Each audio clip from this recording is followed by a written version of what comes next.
میں انشورنس کے حوالے سے ایک سوال کرنا چاہتا ہوں کہ لائف انشورنس جو لوگ کرواتے ہیں آیا اسلام میں اس کی اجازت ہے یا نہیں؟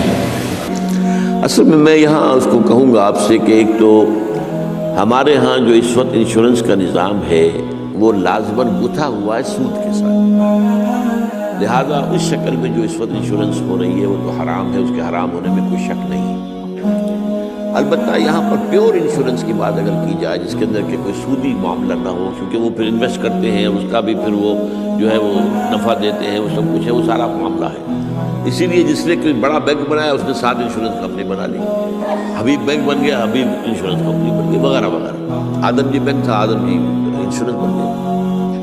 البتہ یہ ہے کہ جہاں تک ایک مثلاً یہ کہ ایک انشورنس اس طرح کی ہے کہ چند تاجر جو ہے وہ بیٹھ کر طے کر لیتے ہیں کہ بھائی ہم اتنا ماہانہ ہم سب جمع کریں گے، تاکہ ہم میں سے اگر کسی کو بڑا لاس انکم ہو جائے تو ہم اس کو کمپنسیٹ کر کے اپنے پاؤں پہ کھڑا کر دیں۔ اس کو کوئی حرام نہیں کہہ سکتا، جائز ہے۔ یہ تو ایک کوآپریشن ہے، کوآپریٹیو ایک آپ نے بنا لی ہے، اس کوآپریشن کے حوالے سے اس کو کون حرام کہے گا۔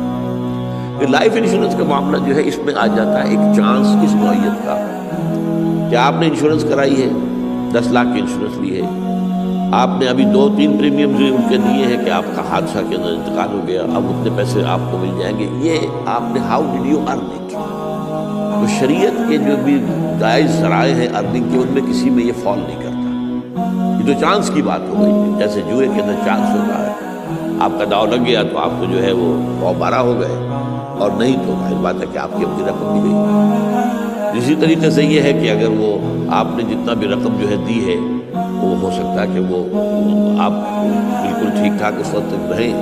میں پورے نظام کو چونکہ جانتا نہیں ہوں، اس لیے میں اس میں رائے ویسے دیا نہیں کرتا۔ اس میں میرے بیٹے سے آپ ذرا بات کر لیجیے کہ کسی وقت آ کر جو جنہوں نے PhD کے کورسز مکمل کیے ہوئے ہیں اسلامک اکنامکس میں، عاطف وحید، تو وہ ہمارے وہاں قرآن اکیڈمی میں بیٹھتے ہیں، کبھی دن میں آ کے بات کر لیجیے۔ لیکن یہ چند باتیں وہ تھیں جو میں نے آپ کے سامنے، جو میرے سامنے واضح تھی وہ میں نے واضح کی۔